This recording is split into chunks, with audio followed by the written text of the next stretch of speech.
ఈరోజున్న క్రైస్తవ్యం ఏంటి అంటే,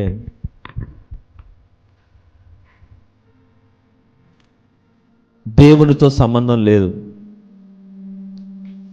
దేవునితో సంబంధము లేదు. ఎవరికి వాళ్ళకి నాదే కరెక్ట్ అనే ఆలోచనలో ఉన్నారు అంతే. మీటింగ్ల కొరకు పరిగెత్తే వాళ్ళు ఉన్నారు. రకరకాల మాటల్ని బట్టి, రకరకాల పాటల్ని బట్టి, రకరకాల ఆలోచనలు బట్టి కొద్దిమంది అసలు ఎందుకు వెళ్తున్నారో కూడా తెలియదు చర్చ్కి. నేను హానెస్ట్గా చెప్తాను, ఎందుకు వెళ్తున్నామో, అసలు ఎవరి కోసం వెళ్తున్నాము చర్చ్కి అనే విషయం కూడా ఎవరికీ తెలియట్లేదు.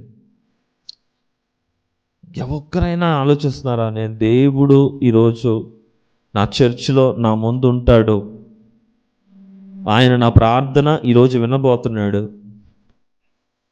నేను ఎందుకోసం వెళ్తున్నానో ప్రార్థన, క్రైస్తవ నా యొక్క క్రిస్టియానిటీ, నా జీవితం ఎలా ఉందో నేను దేవుడికి వ్యక్తపరచబోతున్నాను, గడిచిన కాలం అంతా నన్ను కాపాడిన దేవునికి, యేసయ్యకి కృతజ్ఞత చెప్పడానికి వెళ్తున్నానని ఏ ఒక్కరమైనా ఆలోచించి వెళ్తున్న పరిస్థితుల్లో మీకు అనిపిస్తుందా?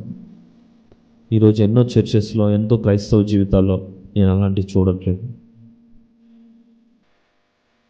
వెళ్తున్నాము, కూర్చున్నాము, వాక్యం విన్నాము, పాటలు పాడాము, బైబిల్ శంకలో పెట్టుకున్నాము, కానుకేసాము, వచ్చేసాము, ఇంతే. ఇదే క్రిస్టియానిటీ ఈరోజు నడుస్తుంది. అన్నయ్య మంచి పాటలు పాడితే, మ్యూజిక్ బాగుంటే డ్యాన్స్ చేస్తాడు. లేదు, ఆ పాస్టర్ గారు ఎవరినైనా కొత్త పాస్టర్ గారిని పిలిపించి ఏదైనా ప్రార్థన చేస్తే ఆ ప్రార్థనలో ఉంటాం, వెళ్ళిపోతాం. వాళ్ళ సందర్భానికి తగ్గట్టు, వాళ్ళ ఆ సిచ్యువేషన్కి తగ్గట్టు నటించి వెళ్ళిపోతున్నాం జస్ట్. ఇదే నా క్రిస్టియానిటీ. నాకు అలాంటి క్రిస్టియానిటీ మీద ఇంట్రెస్ట్ లేదు.